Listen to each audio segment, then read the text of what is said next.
आप सभी को मेरा नमस्कार। फाइनेंस कंपनी 0% इंटरेस्ट की बात करके फाइनेंस करती हैं, उनके फायदे और नुकसान एक आम आदमी को आमतौर पर समझ में नहीं आती है। उसके बारे में ये पूरा वीडियो बना रहा हूं। आप इस वीडियो को जरूर पूरा देखिएगा। बहुत छोटा वीडियो है, लेकिन आपको इतनी अच्छी जानकारी इस वीडियो में मिलने वाली है कि आप डिसाइड कर पाएंगे क्या हमें ये 0% फाइनेंस वाली, चाहे वो HDFC हो, चाहे वो इंडिया फर्स्ट कैपिटल करके है या बजाज की है, कोई भी ऐसी जो 0% फाइनेंस की बात करते हैं उसके बारे में बहुत अच्छी जानकारी हो जाएगी। आप डिसाइड कर पाएंगे क्या हमें उनसे फाइनेंस लेना चाहिए या नहीं लेना चाहिए। और ये डिपेंड करता है कि आपकी जरूरत क्या है, आप क्या लेना चाहते हैं, कितने समय के लिए लेना चाहते हैं, क्या अभी आपको जरूरत है या नहीं है, क्या आप इंटरेस्ट उस पर देना पसंद करेंगे या नहीं करेंगे। तो इसको वीडियो को पूरा अंत तक जरूर देखिएगा। तो सबसे पहले हम शुरू करते हैं, इसमें बात करते हैं 0% इंटरेस्ट की। जी हाँ, बिल्कुल 0% इंटरेस्ट यानी ब्याज के नाम पर वो 0% लेते हैं। कई सारी स्कीम ऐसी हैं जो उनके परव्यू में नहीं आती है, या जिसमें अमाउंट कम होता है, या कोई एक ऐसे आइटम होते हैं जो उनकी लिस्ट में नहीं है, तो उस पर वो 0% फाइनेंस नहीं करते और साफ साफ आपको बता देते हैं इसमें 5%, 6% या 4% आपका इंटरेस्ट लगेगा। अब 0% की बात करते हैं। बिल्कुल, जिसमें 0% बोलते हैं वो कोई परसेंटेज ब्याज नहीं लेते, लेकिन आपसे कुछ ऐसे खर्चे लेते हैं, अगर आप उसको फाइनेंशियली कैलकुलेट करेंगे तो आपको ऐसा लगेगा कि आप उस पर ब्याज ही दे रहे हैं। मैं 2010 से जो बजाज फाइनेंस है या और जो 0% वाले होते हैं, मैं उसमें एक्सपीरियंस के लिए, घर में कोई सामान खरीदने के लिए उसका इस्तेमाल करते आया हूं, और इन 10 सालों में बहुत बड़ा चेंज आ गया है। उस समय केवल एक फाइल प्रोसेसिंग फी ली जाती थी और 0% में आपका फाइनेंस हो जाता था, लेकिन समय बदलता गया। तो इसमें कौन कौन से वो खर्चे हैं जो आपको ब्याज जैसा महसूस करते हैं। सबसे पहला होता है आपकी लोन की प्रोसेसिंग फी, जो कि आमतौर पर 2%, 3% होती है, 400 से लेके 800, 1000 रुपए तक भी होती है। दूसरी फीस इसमें ली जाती है, जो भी आप आइटम परचेज कर रहे हैं उसका इंश्योरेंस। कई सारे आइटमों में कंपनियों ने इंश्योरेंस मैंडेटरी किया हुआ है, जैसे खासकर से मोबाइल में। और वो जो आपका इंश्योरेंस है, देखिए उसके फायदे भी या नुकसान भी है। फायदा ये है, जब तक आपका वो लोन चलेगा 8 EMI या 10 EMI में, तब तक आपको थोड़ा सा चिंता नहीं करनी है कि ये टूट जाए या खो जाए।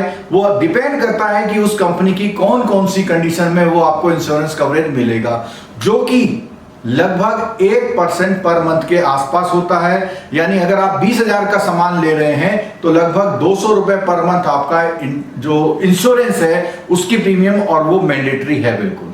ठीक है, अगली बात आती है, अगर फाइनेंस पे लेते हैं जिसमें 0% ना होकर के इंटरेस्ट है, तो उसमें 4%, 6% जो भी है वो देना पड़ता है। अगर मैं उदाहरण के लिए बात करूं, अभी मैं परसों गया था वहां पर एक मोबाइल के बारे में इंक्वायरी करने, लगभग 17,500 का मोबाइल, उसमें 197 पर मंथ, 8 मंथ के लिए आपका इंश्योरेंस जा रहा था, 400 रुपए प्रोसेसिंग फी जा रही थी, तो लगभग 2050 रुपए या 2000 के आसपास उसमें एडिशनल फाइनेंस चार्ज लगे, जिसमें से आपको लगभग 30% यानी 7,000 रुपए एडवांस देने थे। इसका मतलब यह हुआ कि 17,500 के आइटम पर 7,000 देने के बाद केवल 10,500 का बेनिफिट, या यूं कहिए कि फंड आपको कंपनी ने दिया।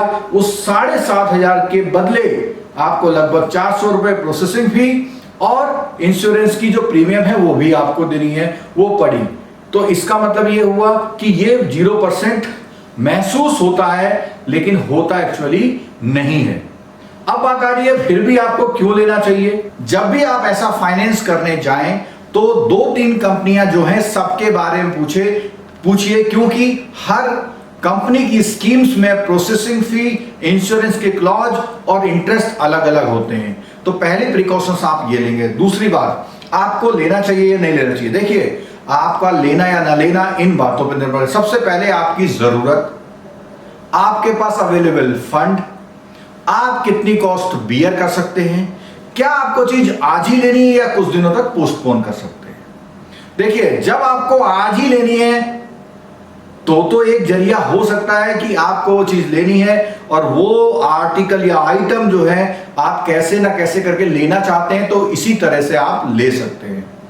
दूसरी बात, मेरा एडवाइस इसमें यह है, देखिए वो कंपनी 7 महीने की या 8 महीने की आपकी ईएमआई बनाती है, तो आप क्या करें, आप 7-8 महीने की ईएमआई की बजाय वो पैसा 2,000 रुपए कह लीजिए महीने का या 3,000 रुपए कह लीजिए 6 महीने तक इकट्ठा कर लें और उसको कैश को, अगर आप कैश या अकाउंट पे ही पेमेंट करते हैं तो कंपनी आपको वो जो प्राइस है उस पर भी 500-600 रुपए कम करके दे देगी। ये तब है जब आप 6 महीने तक रुक सकते हैं।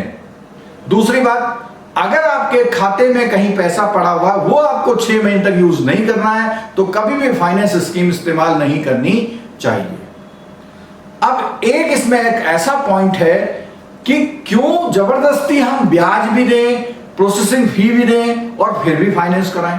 देखिए, जिन लोगों ने आज तक कभी लोन नहीं लिया होता है उनकी सिविल रिपोर्ट -1 आती है, और अगर आपको अपनी सिविल रिपोर्ट में कुछ स्कोरिंग करनी है और आगे फाइनेंस में उसका बेनिफिट लेना है तो आप ये जो 1,000, 1,500, 2,000 रुपए एक्स्ट्रा दे रहे हैं वो दे दीजिए over the period of 8 month और आपका एक सिविल रिकॉर्ड शुरू हो जाएगा।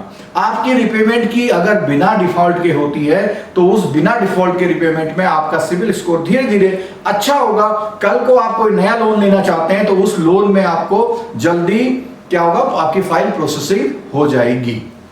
आपको ऐसे किसी भी लोन लेने के लिए क्या क्या सावधानी बरतनी है? एक तो सबसे पहले आप 2-3 कंपनी की स्कीम जरूर पूछें, टेनोर के बारे में जरूर पूछें, इंश्योरेंस के बारे में पूछें, इंटरेस्ट के बारे में पूछें, और सबसे बड़ी बात है अगर आपने कोई भी डिफॉल्ट कर दिया तो उसके बारे में जरूर पूछिए।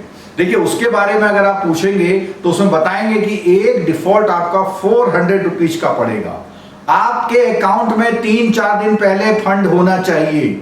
कई बार क्या होता है, आपने 2 दिन पहले डाला और इनकी ईसीएस भी 1 आध दिन पहले लग गई, आपका पेमेंट वहां रिफ्लेक्ट नहीं हुआ, कई सारी बातें हैं। और खासकर से जिस दिन ईएमआई लगनी है उससे 1 दिन पहले तो जरूर रखिए, क्योंकि ये प्रोसेसिंग नाइट में होती है। अगर आप सुबह करते हैं तो भी आपका वो ईसीएस बाउंस हो सकता है, और ईसीएस बाउंस एक बार नहीं होता है।